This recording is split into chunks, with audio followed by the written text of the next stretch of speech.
La Chambre basse du Parlement a, au cours de la séance plénière de ce mercredi 23 octobre 2024, examiné et autorisé le projet de loi se rapportant à la ratification par la République démocratique du Congo de l'accord portant création de l'Agence nationale de transport en transit du corridor de Lobito et le projet de loi portant prorogation de l'état de siège sur une partie de la République, porté par le vice-ministre de la Justice représentant le vice-premier ministre ayant le transport dans ses attributions. Ce projet de loi qui concerne la RDC, l'Angola et la Zambie a pour objectif l'institution de facilités juridiques et administratives aidant à la circulation de personnes et de leurs biens, fournir un itinéraire à même de libérer les normes potentielles de la région partant du port de Lobito en Angola jusqu'au nord-ouest de la Zambie en passant par la RDC.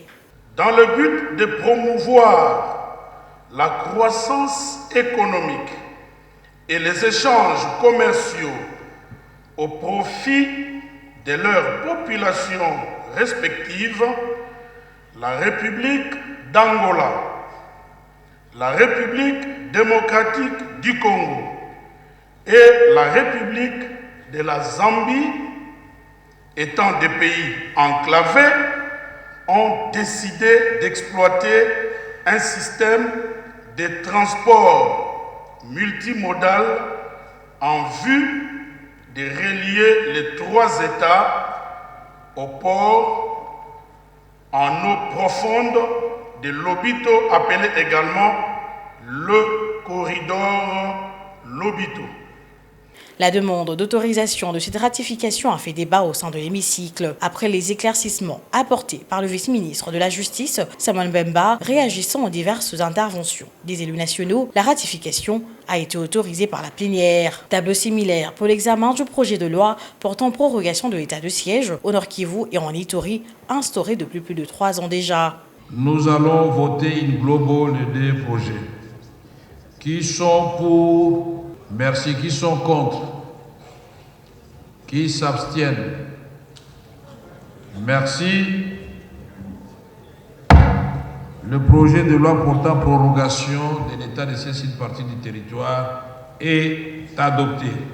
Les interventions des élus nationaux ont toutes convergé vers la demande d'une évaluation approfondie de cette mesure avant la prochaine adoption. La plénière a par ailleurs sollicité que le gouvernement communique les mesures d'assouplissement telles que décidées en Conseil de ministres afin de permettre de lever certaines équivoques. Fort de sa capacité à concilier le point de vue, le speaker de la Chambre basse du Parlement, le professeur Vital Kamerhe, a rappelé aux uns aux autres la susceptibilité de la matière sous examen tout en reconnaissant l'urgence d'une évaluation. Le président Vital Kamerhe a salué le courage du vice-ministre de la Justice Samuel Mbemba qui a reconnu la pertinence des interventions des uns et des autres sur cette question sensible autour de laquelle la qualité de débat instaurée à l'hémicycle par les speakers de cette Chambre impose désormais une attention particulière du gouvernement sur cette question. Ici à l'Assemblée nationale, effectivement, nous en avons marre d'aller de prorogation en prorogation. 84e prorogation.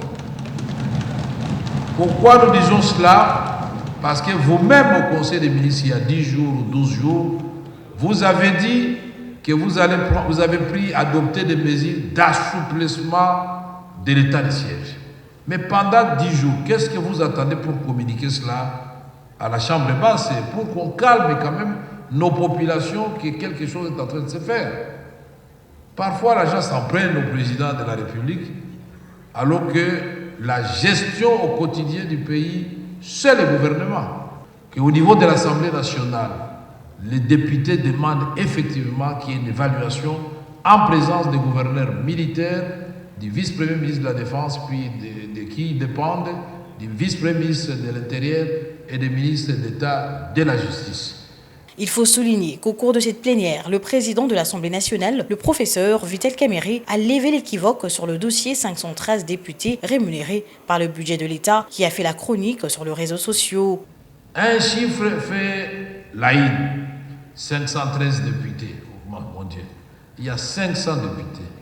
Il faut poser la question, dans la rubrique de la paie des députés, il y en a combien? Il y a 500.